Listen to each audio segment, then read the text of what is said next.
मजहबी मामलात बड़े हसास होते हैं, इनसे मजहबी जज्बात जुड़े होते हैं, लिहाजा बड़ी एहतियात और मोहतात होने की ज़रूरत होती है।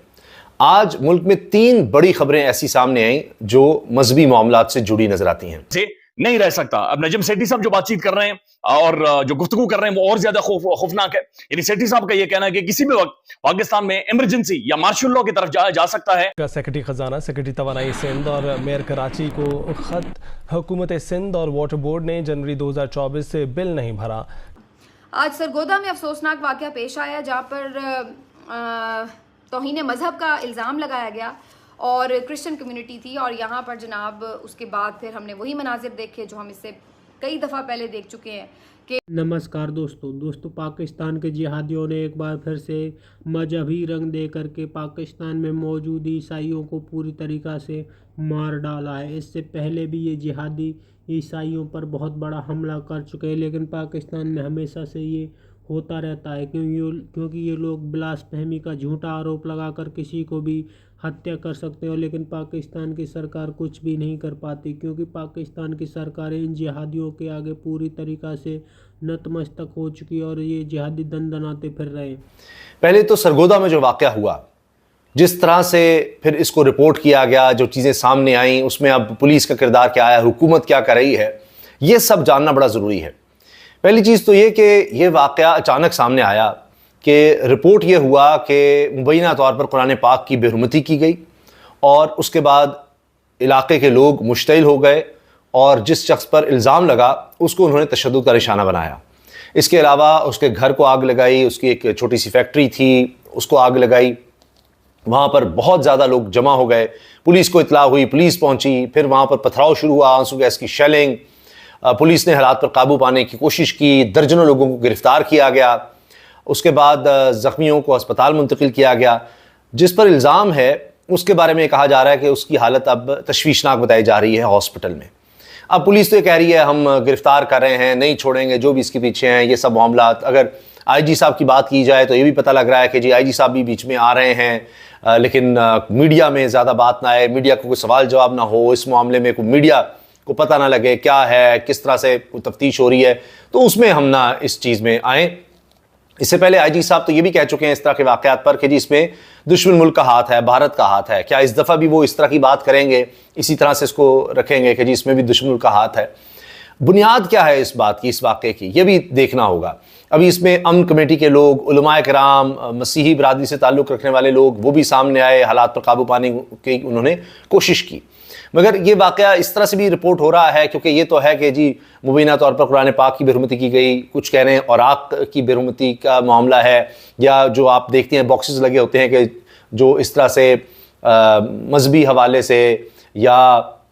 मुक़द्दस जो औराक हों उनको इन बॉक्सेस में डाला जाए, तो वहाँ से वो बॉक्सेस या उसमें से निकाल कर किसी ने जलाए हैं, क्या हुआ है ये अब ज़ाहिर है मज़ीद तफ्तीश होगी तो फिर पता लगेगा कि असल में क्या चीज़ें हुई हैं, क्या वाक़यात हुए हैं। लेकिन एक बात बड़ी वाज़ेह है कि लोगों का पुलिस पर कोई एतबार नहीं है किसी भी तरह से,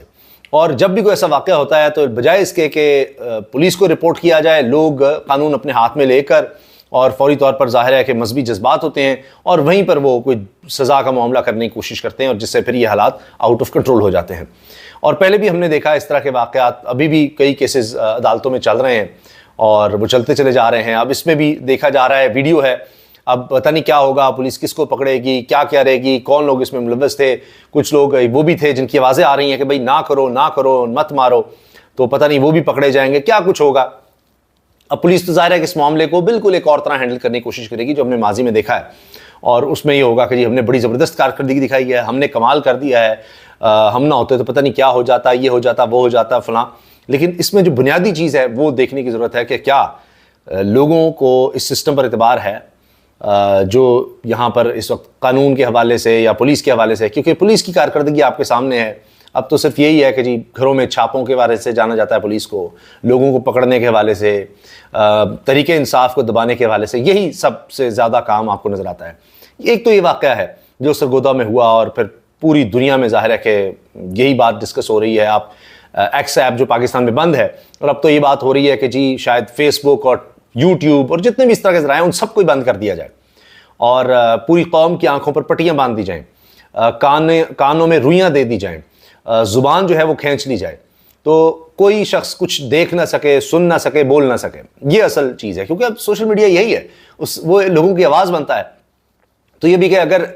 ये एक्स ऐप हमने बंद की हुई है, ना की होती, तो पता नहीं ये और ज़्यादा वाक़या जाता, पूरी दुनिया को पता लगता, पूरे मुल्क में फैलता। देखा कितना अच्छा काम किया हमने एक्स को बंद करके। अब इसीलिए यूट्यूब को भी, फेसबुक को भी बंद करने की ज़रूरत है। और उसके बाद हमारे मुल्क के तमाम मसाइल हल हो जाएंगे, क्योंकि इस वक्त पाकिस्तान में दो ही वजूहात हैं मसाइल की। एक तहरीक इंसाफ इमरान खान जो जेल में है वो वजह है, और दूसरा सोशल और डिजिटल मीडिया है। इन दो लोगों ने फिर मॉब ने अपने तौर पर बदले लेने के लिए या उनको मारपीट करते हैं या जलाओ घिराव करते हैं। आज भी ऐसी सूरत हाल थी, वो शख्स किसी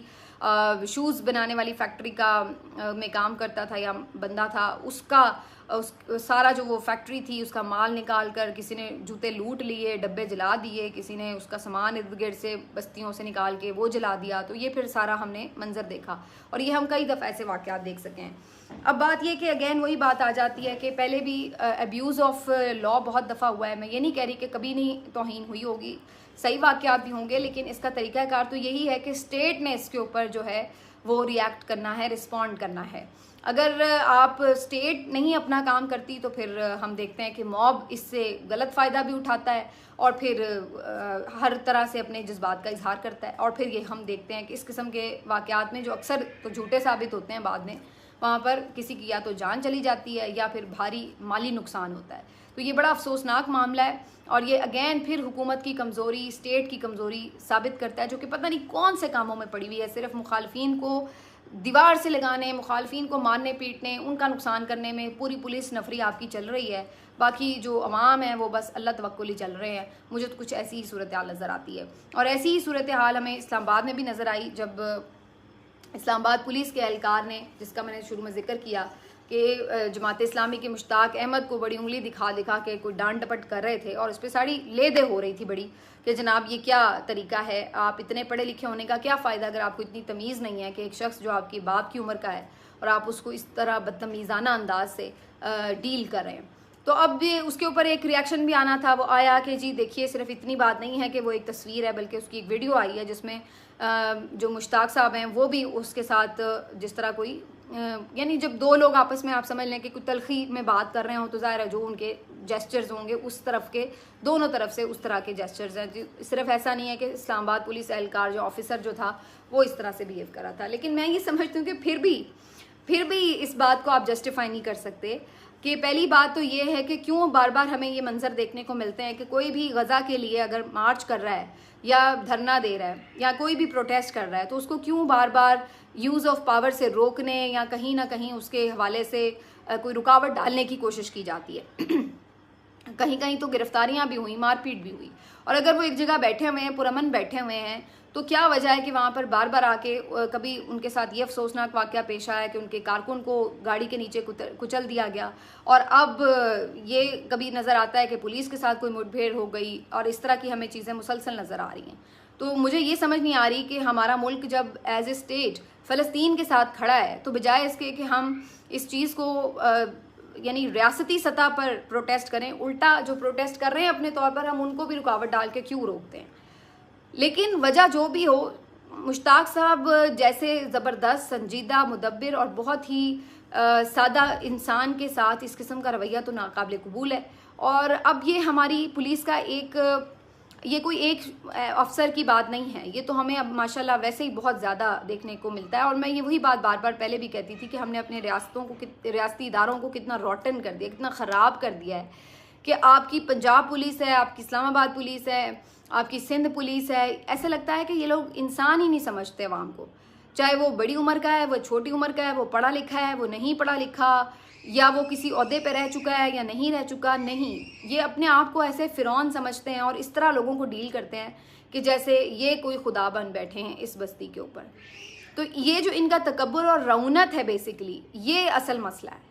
तो दोस्तों, जिस तरह से पाकिस्तान में ज़बरदस्ती हर किसी पर ब्लास्फेमी का आरोप लगा करके उसको पूरी तरीक़ा से ख़त्म कर दिया जाता और बाद में आरोप उस पर साबित नहीं होता, जिसके बाद उसकी हत्या हो जाती, लेकिन पाकिस्तान की सरकार इन जिहादियों पर कोई कड़ा एक्शन नहीं कर पाती, क्योंकि इन जिहादियों का सर इतना ज़्यादा बुलंद है कि ये हर किसी पर भी हमला कर सकते हैं, लेकिन पाकिस्तान का कोर्ट और पाकिस्तान की सरकार इन जिहादियों के आगे पूरी तरीक़ा से बेबस हो चुकी है। यही कारण है कि आज जिस तरह से पाकिस्तान बर्बाद हो रहा है उसमें इन जिहादियों का भी सबसे बड़ा अहम रोल माना जाता है, क्योंकि जिहादियों की जिस तरह से पूरी दुनिया में पाकिस्तान के जिहादियों की चर्चा होती है कि पाकिस्तान में सबसे ज़्यादा ब्लास्फेमी के आरोप लगते हैं, क्योंकि ये लोग ज़बरदस्ती किसी न किसी पर ब्लास्फेमी का आरोप लगा ही देते हैं। इन लोगों की आदत सी बन गई है हर किसी को ब्लास्फेमी का आरोप लगा करके उसको ख़त्म करना है। यही कारण है कि पाकिस्तान आज बर्बादी की आखिरी सांसें